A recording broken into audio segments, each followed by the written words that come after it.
Question number 1 was valleys that are carved by ice tend to have, and what was the shape that you have for ice? Okay, for ice that has a glacial valley, it's a U shape. And if it's carved by water, what is the shape then? V. So the answers were valleys that are carved by ice tend to have a U shape, and those that are carved by water tend to have a V shape. So the answer was A. Number 2, the Paleozoic time period was dominated by what type of animal? Fish. Paleozoic is the one that starts about 543 million years ago, according to aging, and it's dominated by those fish. And you have, different types of fish depending on the time. Then the next one, what is ablation besides the thing that I got my PhD in?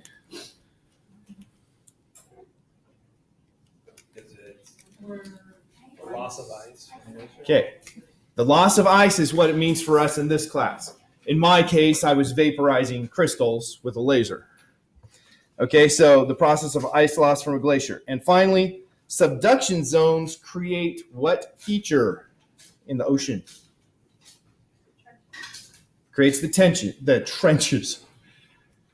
Okay, I meant to have this quiz on Monday, but I didn't have it prepared because it feels a little better to not have it on the review day. But let's review. We've got an exam coming up, and it's going to be over Earth Science chapters 20 through 24.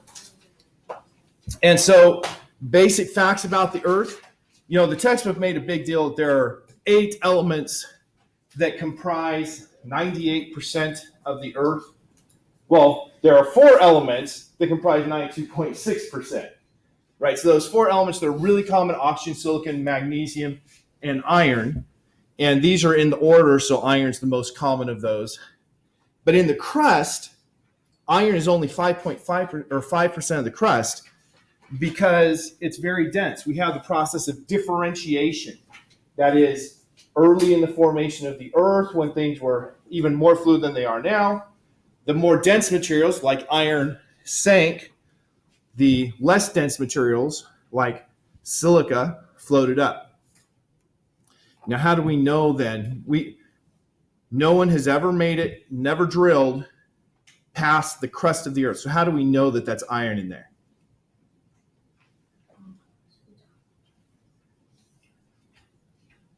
The best answer is we don't know, we believe. We believe it's there because, we have the Earth's magnetic field, and we have the melting temperature of iron, which is very high because the Earth was formed primarily of things that have high melting temperatures because of its location. And so it's something that theory suggests, but we don't know. I was just reading an article this week about Japanese scientists who are bound and determined to drill through the crust. And so they're currently scouting locations to decide where they're going to try to do it. It's been tried before and failed, but they're going to keep trying. So when I said that we still haven't made through the crust, I was correct. We haven't.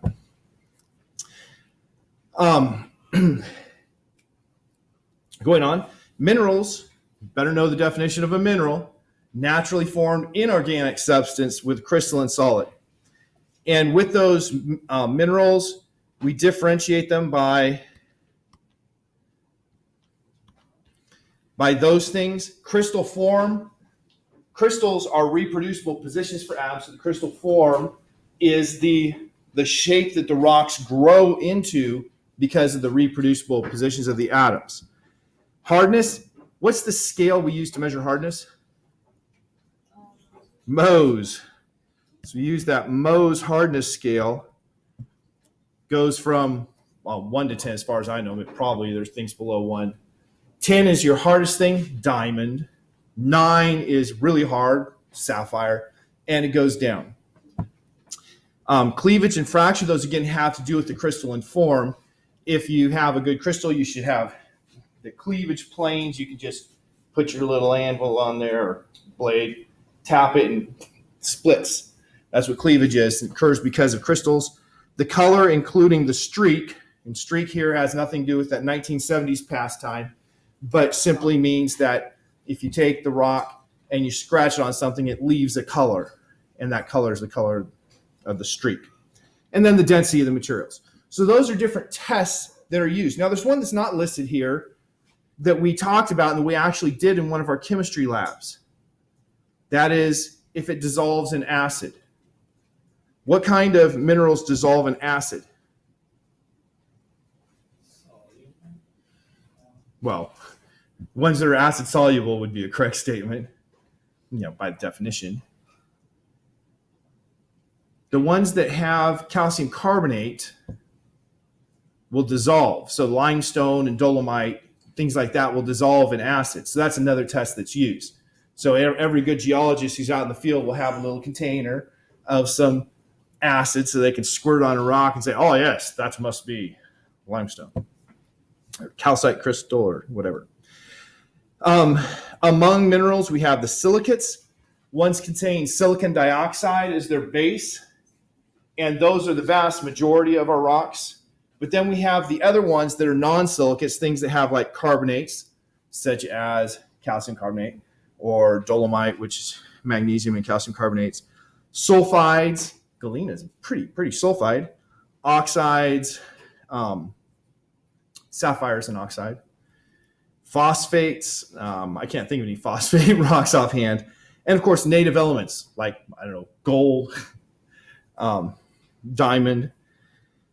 Crystallization can occur either through cooling, such as you have a melted rock, you cool it and it freezes, or it can occur through precipitation and where do I have precipitation and evaporites. They're both basically the same thing. You take a fluid and you have things that fall out, and you saw in lab once again things that precipitate it out, and so that's a way of growing crystals as well. If technically, when you see stalactites and stalagmites, those are formed from the precipitates. Remember that silica freezes at a low temperature. So the higher the silica content, the lower the temperature it freezes at. So if you have a magma chamber and it's slowly cooling, the minerals with very low amounts of silica will freeze first, leaving you a more silica-enriched magma that will freeze later. So you actually have some separation of the different minerals based on when they froze. So you'll have the outside of a big Pluton will have the things that are low in silica. As you go in toward the interior, you'll have more and more silica content.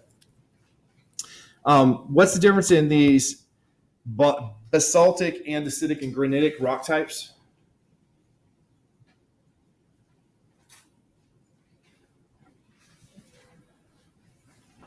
It's the amount of silica. The basaltic has, I think, around 50%. Was it 50, 60, 70% silica? So the granitic has the highest amount of silica. Where do we find granite? Granite usually forms when we have a big batholith, a melted magma chamber, Pluton, that floats up, makes things like Yosemite National Park's rocks, granite. Where do we find basalt? Usually we find basalt in mid-ocean rifts, the places where magma pushes up and pushes plates apart. So we find different types of rock in different locations based on the source. Of the rock types, we had the igneous.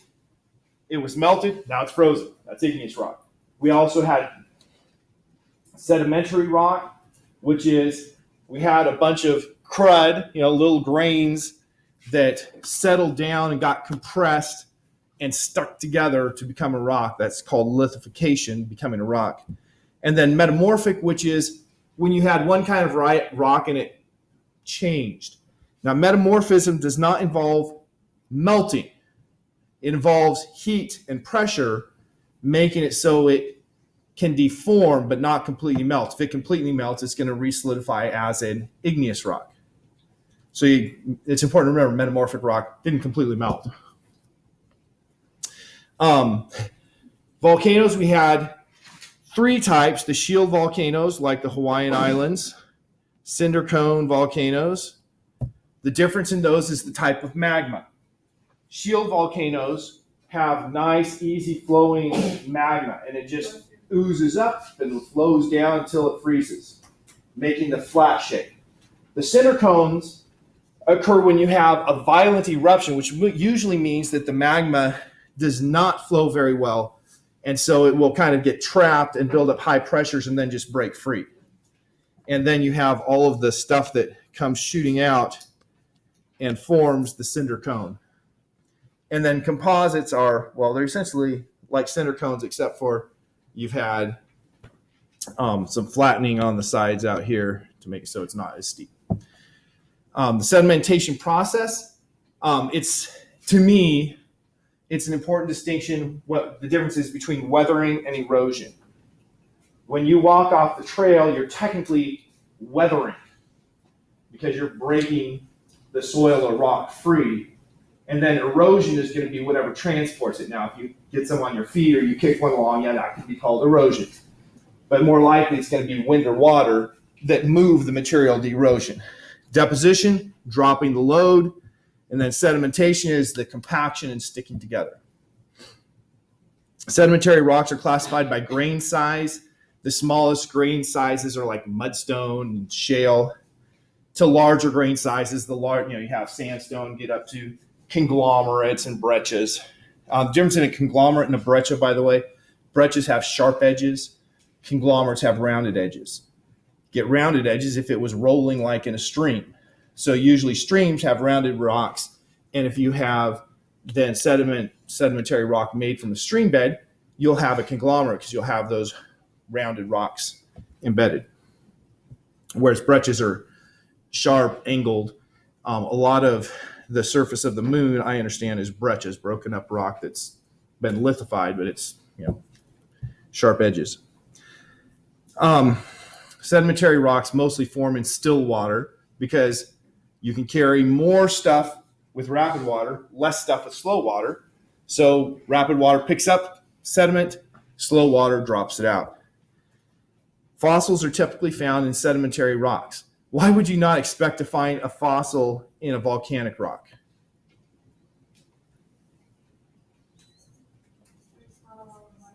It's what? I said there's not a lot of life in it? Yeah, there's not a lot of life because it's generally going to be incinerated. Now, you can find a few fossils that have been, put in an igneous rock. Take, for instance, Pompeii. In Pompeii, they have dogs and humans that were encased in volcanic ash, which is going to be what we'd consider igneous rock, right? And they were covered with it. They were certainly burned badly, but there's still remnants. Why would you not find a fossil in granite?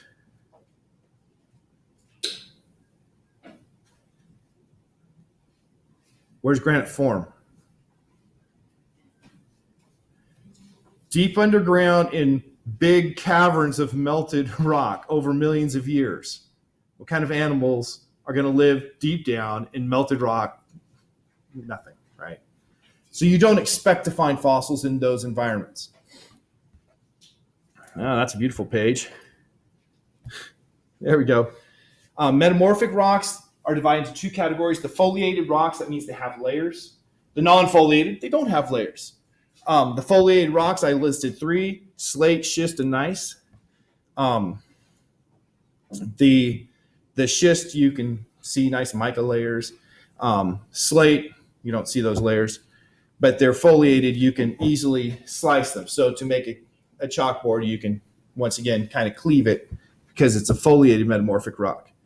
Non-foliated things like marble or quartzite. Marble is limestone, quartzite, of course, quartz, that have been heated under pressure to make them deform and get the wavy features. The rock cycle: magma, molten rock. What's the difference in magma and lava?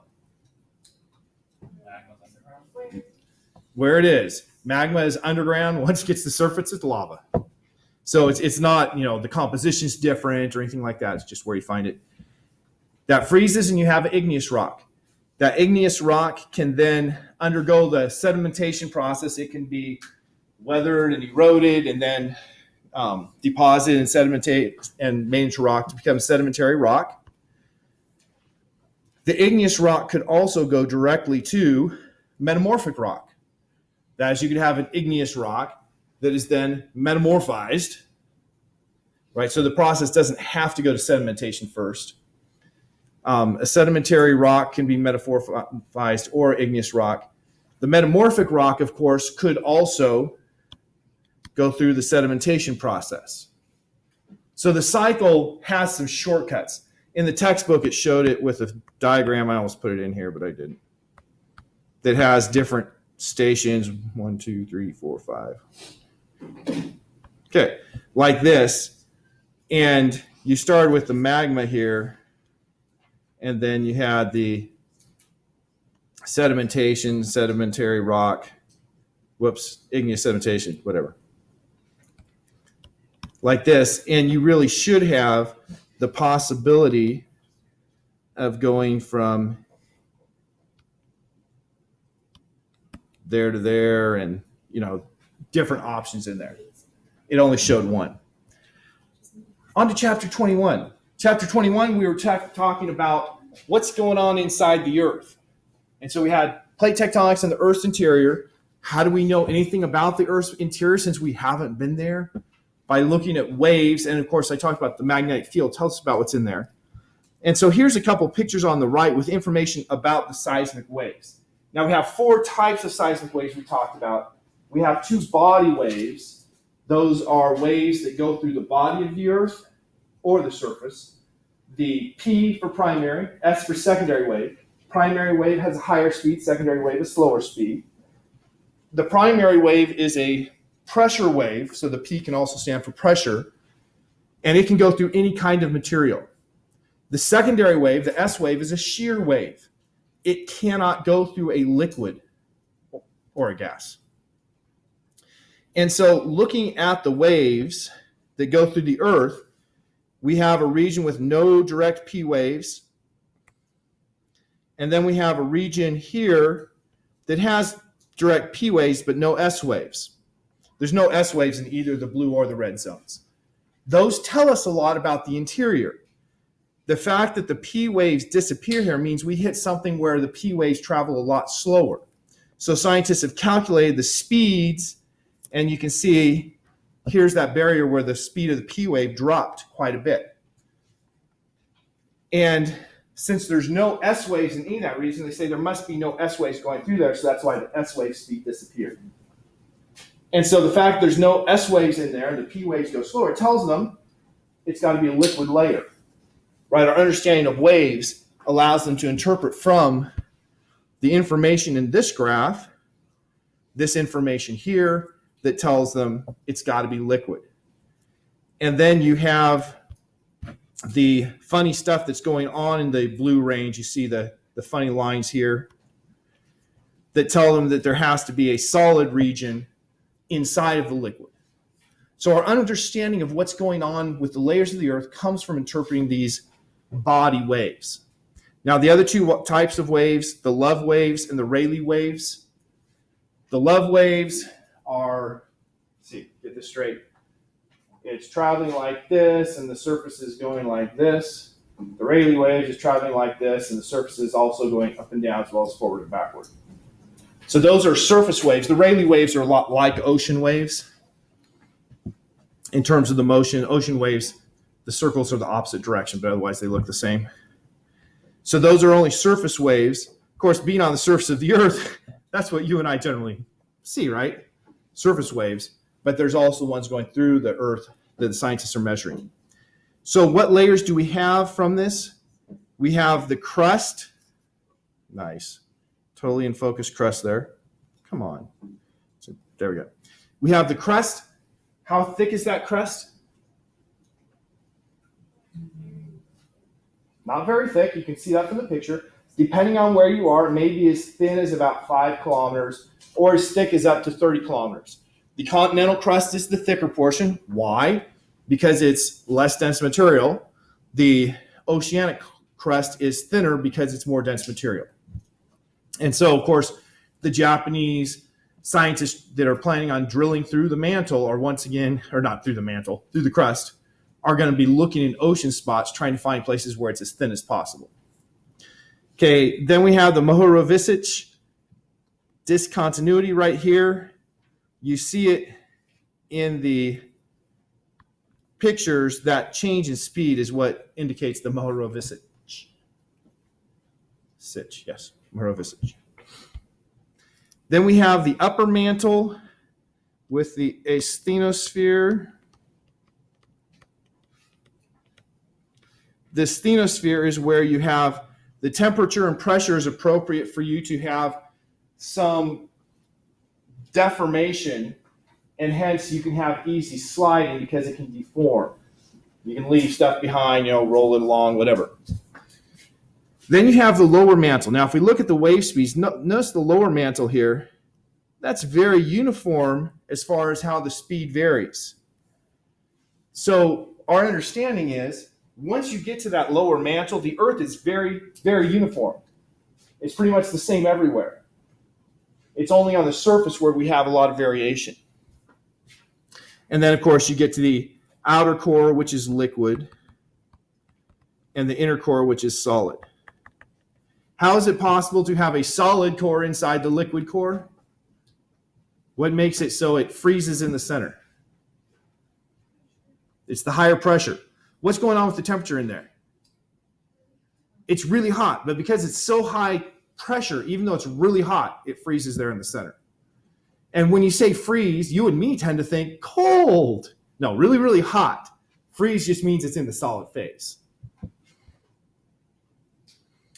Okay.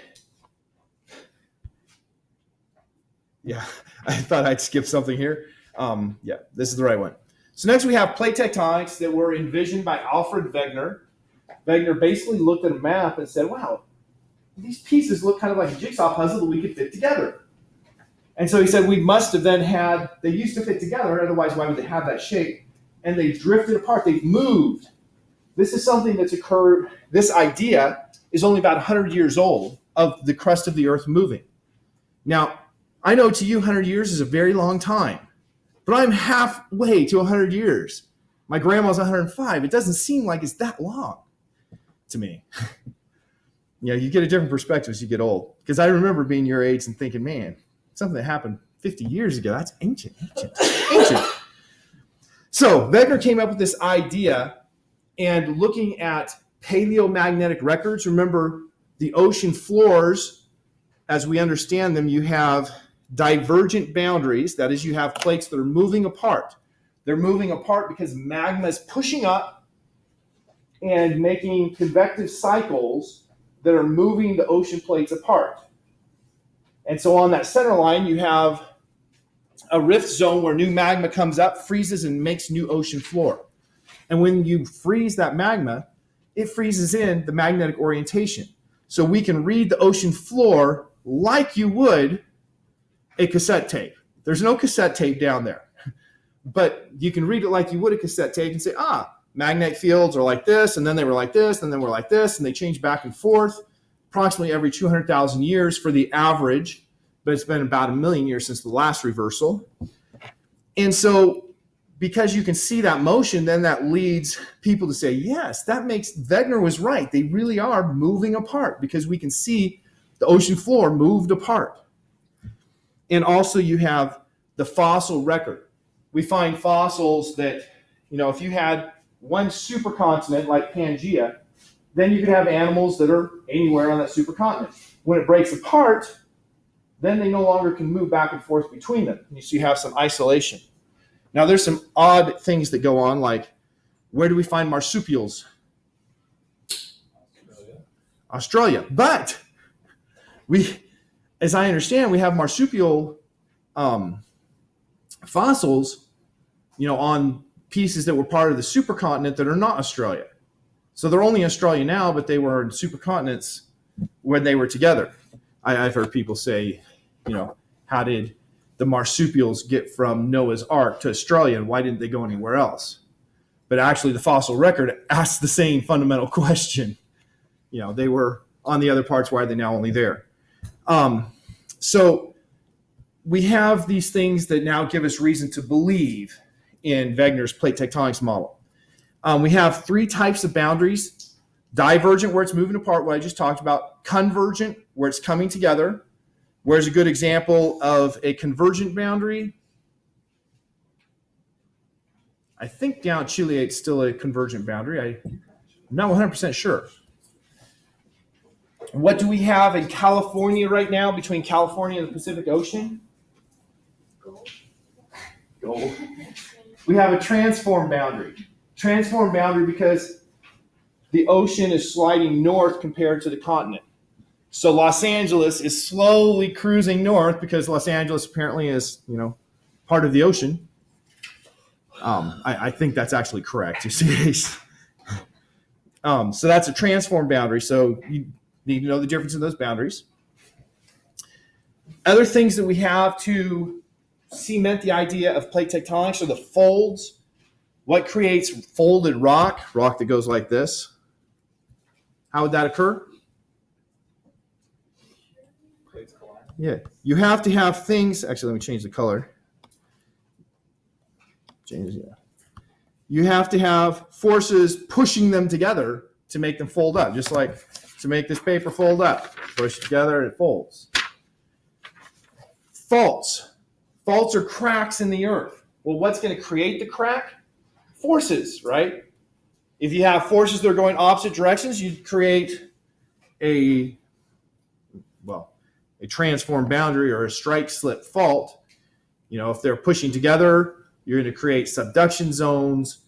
So we have the different types of faults occurring because of forces, again, driven by the motion of these plates. One other thing that I didn't put here, mountain building.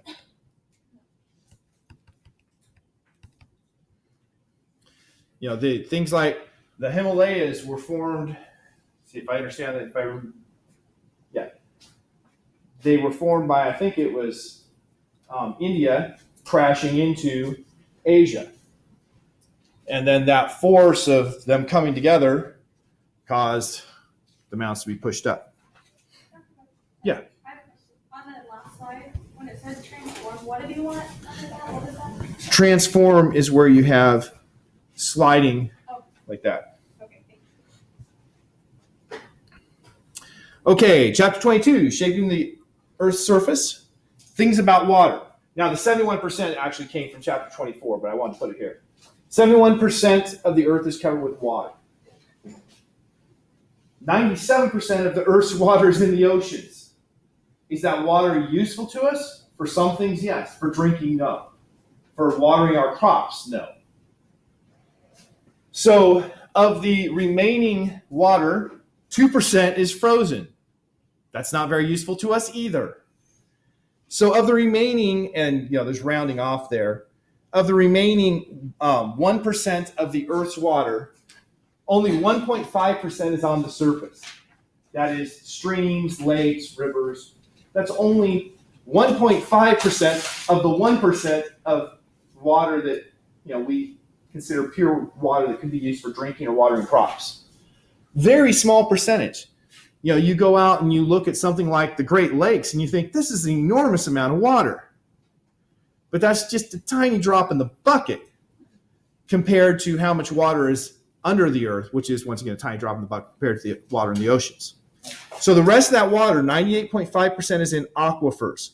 Aquifer just means it's an underground water chamber.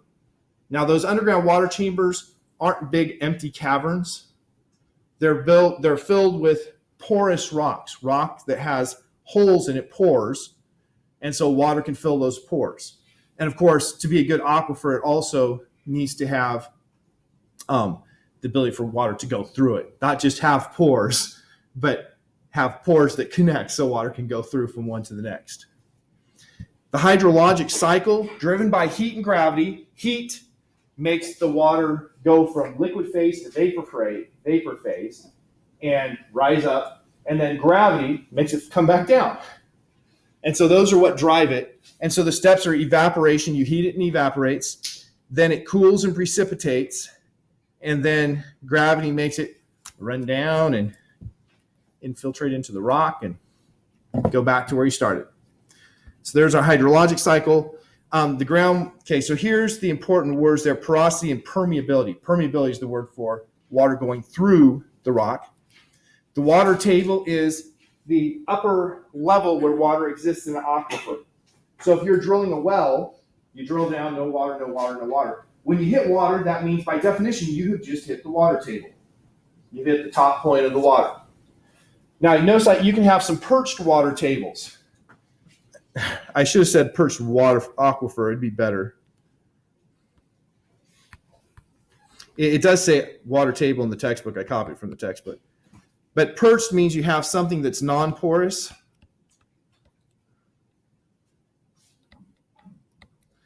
And on top of that non-porous thing, you have water, but you don't have water down below. It's sitting up on top. So if you drill into that for your well, you can pump for a while until it's gone, and then it's gone, buddy. You know, you're going to have to dig a whole lot deeper to find the permanent water table down here.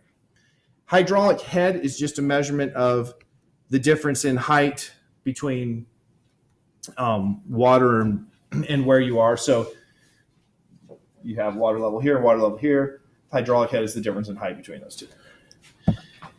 Problems that can occur. Subsidence.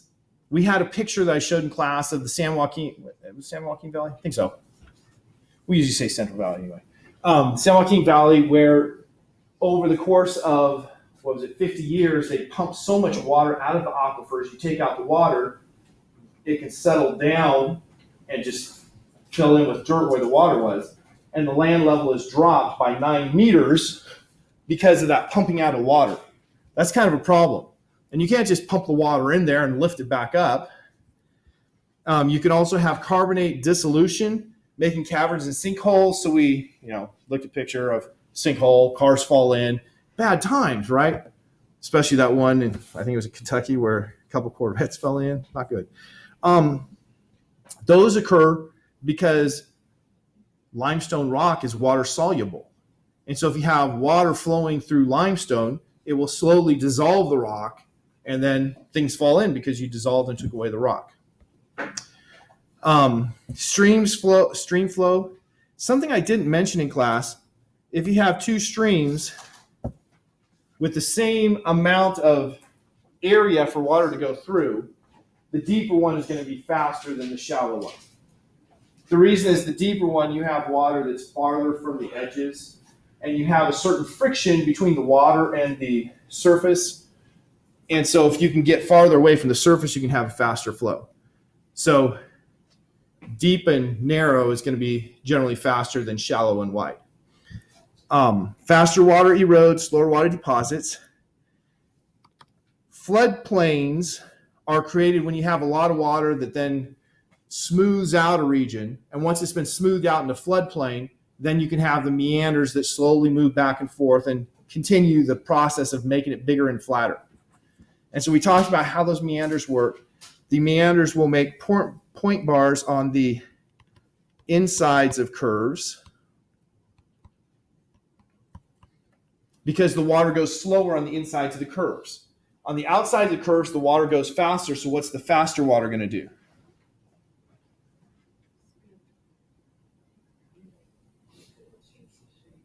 It's going to erode because it's going faster and tears stuff out.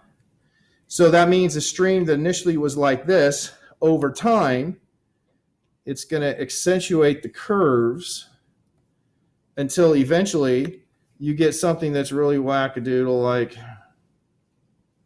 this. And then if you have a big flow when it's like that, the water's just going to come rushing and go and leave those big bends as oxbow lakes, such as we talked about over there, Carter Lake by the Epley Airport there in Omaha. Carter Lake, technically in Iowa, because the boundary was where the Missouri went, and the Missouri used to go out there. And so that little town of Carter Lake is inside Nebraska, but it's part of, it's bounded on one side by the Missouri and on the other side by the Oxbow. And Yeah, it's technically Iowa, but it's in Nebraska otherwise.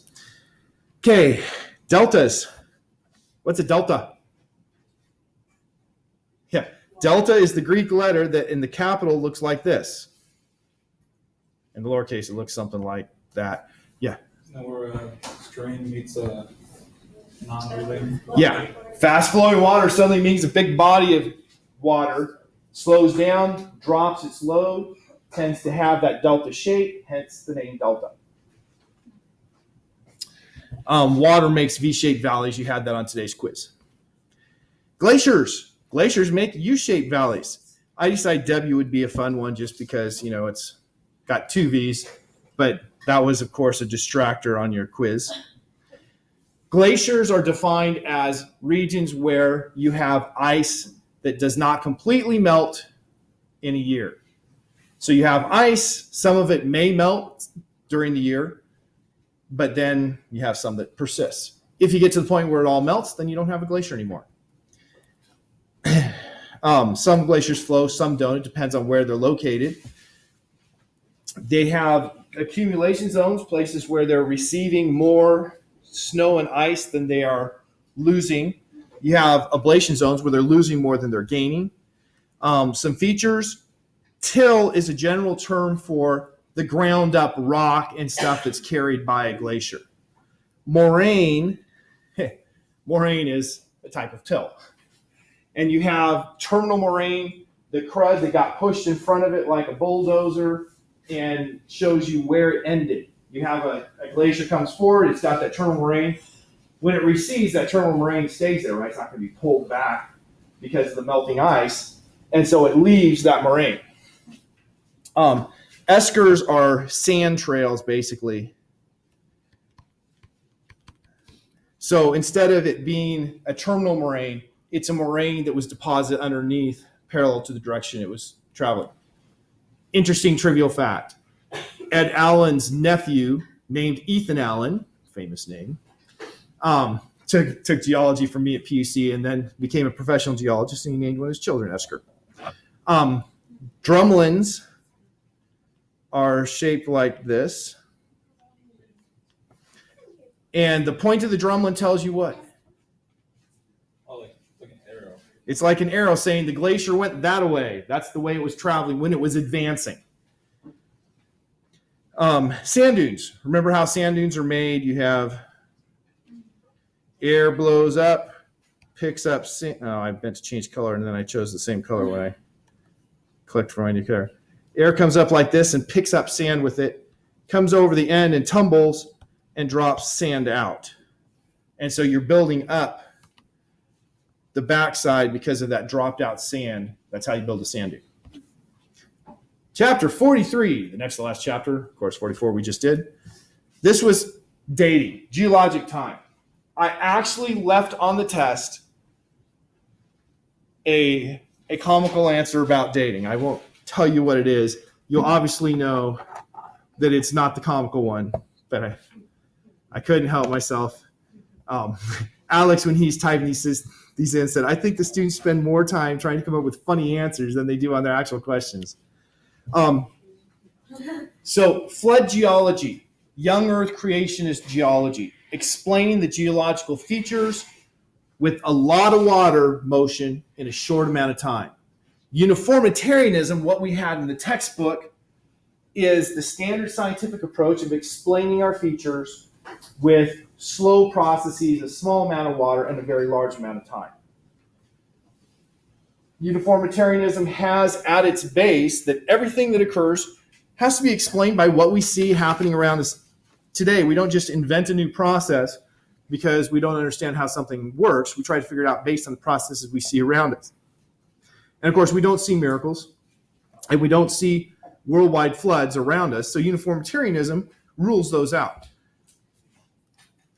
When we do relative dating, that is determining the ages of things relative to other things, we have some basic ideas that we use to put it together. Original horizontality, that is that the layers were laid down horizontally.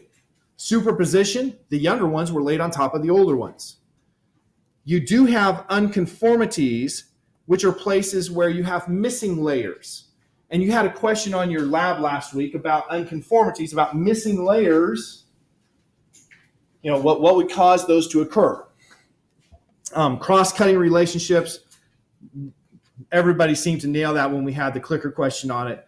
If you have something that cuts through the layers, you can determine its relative age with respect to those layers by the fact that it wouldn't have crossed through something that didn't exist yet. Intrusions are where you have a crack and something filled in that crack. Lateral continuity is the idea that we should have our layers of sediment are spread out over a wide range, not just, it's right here, but not over here. That's the lateral continuity. Faunal succession is that the animals in the upper layers should follow the animals in the lower layers. That is, since the lower layers are older, the upper layers are younger, the animals in the upper layers should have come after in time, the ones in the lower layers. Radiometric dating is using physics to determine absolute ages. So you take how much of a radioactive substance and how much of its daughter product, the thing that's produced when it decays, are present, and you calculate how old it is. Now, the naive starting point is assumptions like, we have, all of the daughter here used to be parent. That's naive. No scientist believes that. Instead, they go through and analyze, and they do things like, carbon-14 dating. They very carefully have found things that can be identified by age through other methods, like, through archaeology and historical records, or by counting tree rings. And they've calibrated the curve so that they don't make those crazy assumptions that many of my creationist brethren accuse them of. Carbon-14 can only be used to date things out to about 50,000 years. If you want to date something that's in the billions of years, you're going to have to use something else, something like uranium or potassium argon dating. Then we have the geologic time, the actual, eras and periods, eons, eras, periods, subperiods. We have the Precambrian time was 4.5 billion years ago to 543 million years ago. That's the vast preponderance of Earth's history according to science. And it has the Hadean, like Hades, Archean, very old, and Precambrian time does not have. Yeah, it does. Okay. And Proterozoic eons. Proterozoic is when you have your first types of life form things showing up. Then you have the Phanerozoic. That is where we have dominated by life. And Paleozoic, very old, Mesozoic in the middle, Cenozoic, recent. Paleozoic, what's the most common animal type in the Paleozoic? Fish. We just did that. What about the Mesozoic? Birds. I'm going to put here reptiles. They're birds, dinosaurs, dinosaurs, birds. There's a lot of relationship there. Cenozoic, what do we have there? What's the dominant type of animal? Mammals. And the humans don't appear until near the end of the Cenozoic, what we call the Holocene, which means the recent.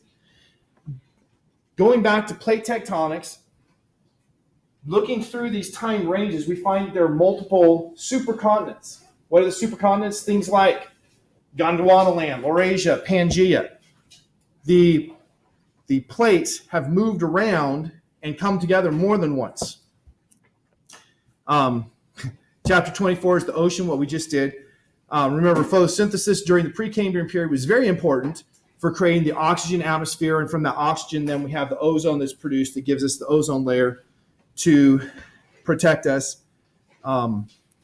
We just talked about all this stuff last class period, so I don't think we need to stay late to go over what we just talked about last class period. So I'll see you for lab tomorrow and for the exam on Friday.